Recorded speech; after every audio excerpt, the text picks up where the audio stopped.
Yes, I torched your cabin and wiped out your livestock. What are you going to do about it? Call the police? They can't touch me. Back then, I almost enjoyed watching Karen spiral into her authority-fueled performances. Entitlement, when left unchecked, becomes a live show, no ticket required. Karen truly believed leadership was encoded into her DNA, that the neighborhood revolved around her moods, her calendar, and her laminated rules. When I first moved in, I didn't argue. I didn't challenge her. I kept my grass trimmed, waved politely, and spent 6 months watching. Not reacting, learning. Patterns speak louder than confrontations. Welcome to Deeds Tales. Hit like and subscribe for premium HOA chaos. It became obvious fast. Karen didn't listen, didn't negotiate, and never once questioned herself. She issued fines for grass blades leaning at rebellious angles, trash cans lingering too long, and curtains that apparently disrupted her cosmic balance. Meetings weren't discussions, they were lectures. She spoke at people while scribbling citations like celebrity signatures. I stayed quiet, I nodded, I minded my own property. Somehow that made me her obsession. She fined me for parking inches too close to my own curb, for washing my truck on the wrong weekday, for existing without enthusiasm. I appealed everything, paid nothing, and documented meticulously. Silence irritated her more than defiance ever could. Neighbors warned me. They whispered stories of residents who crossed her and mysteriously disappeared, sold their homes, vanished, moved away. I listened and stayed. I wasn't plotting revenge. I was collecting leverage. Power doesn't collapse under shouting. It buckles under weight, and Karen carried plenty. She strutted daily with her clipboard like a sheriff's badge, peering over fences, snapping photos, inventing crises. Every knock came with a grin. Every letter dripped with unnecessary punctuation. I thought if I stayed invisible, she'd lose interest. Instead, my calm became her challenge. Authority hates being ignored. Compliance wasn't enough anymore. She wanted dominance.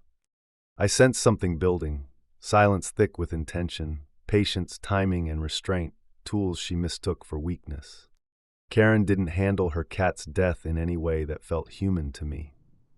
After the incident, I expected screaming, threats, lawsuits. Instead, she showed up serene, too serene, that sugary calm that crawls under your skin. She spoke of fate, of healing, of acceptance. Her smile never touched her eyes. I apologized until my voice broke. I offered to cover veterinary bills, therapy, even to help her adopt another animal. She brushed it off casually and told me to focus on my farm. I wanted to believe her, so I did. Days passed in an unnatural silence. No HOA emails, no violations, no Karen pacing my fence with a clipboard and venom. Neighbors said grief changes people. I convinced myself my warning had worked. To prove responsibility, I confined my dog to a reinforced enclosure near the barn. Temporary, I promised him. I fed him myself. Every night he whimpered softly, confused but trusting. Karen returned subtly.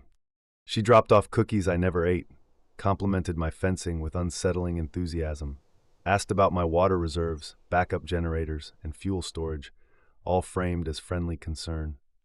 Once she stood watching my dog far too long, tilting her head, asking if the cage could withstand fire.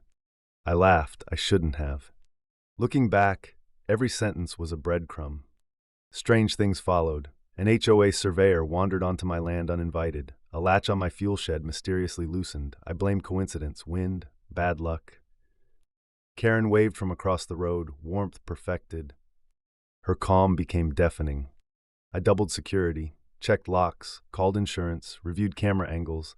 I believed preparation could outrun intent. Karen noticed everything. She joked about response times, asked about blind spots, praised preparedness with admiration that felt wrong. Each interaction felt like standing beside a live wire. I still believed caution was enough, unaware I was already inside her design.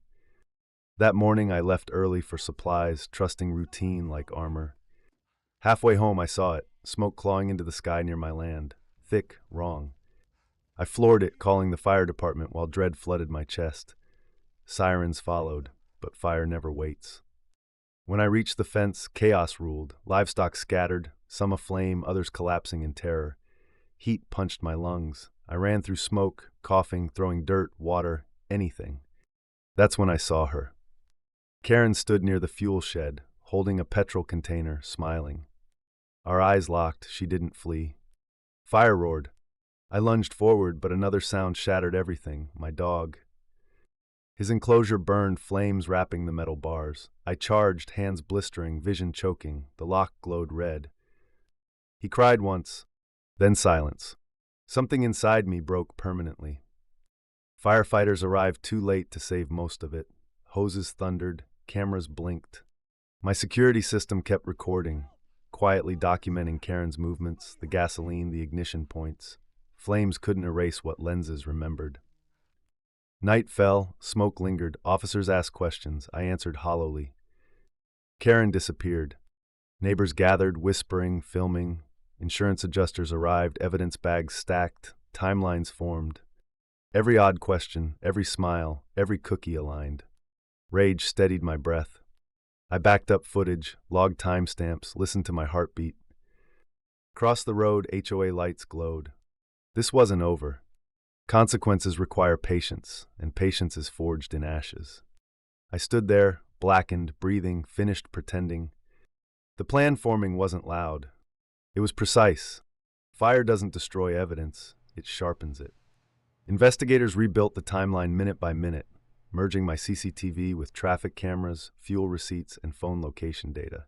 The footage showed Karen trespassing, pouring gasoline, igniting multiple points, and leaving calmly. Charges stacked fast: aggravated arson, felony animal cruelty, destruction of agricultural property, reckless endangerment, environmental damage. Bail was denied instantly. The financial reckoning came first. Forensic accountants itemized everything with brutal accuracy. $0.47 million in restitution. $1.1 million for livestock loss and future breeding value. $600,000 for barns, fencing, and equipment. $280,000 for lost harvest cycles. $90,000 specifically for my dog under aggravated cruelty. $200,000 for fire response, soil remediation, and investigations.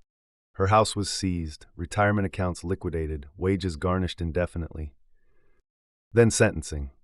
14 years in state prison, mandatory minimum of 11 before parole eligibility, 5 years of supervised release after. Lifetime bans followed: HOA leadership, animal ownership, property management.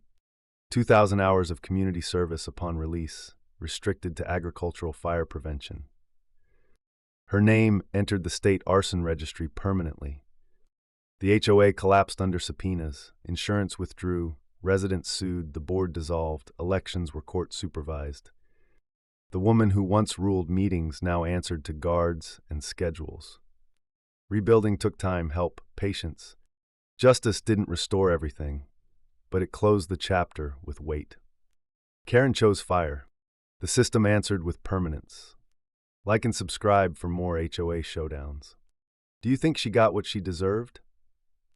The end.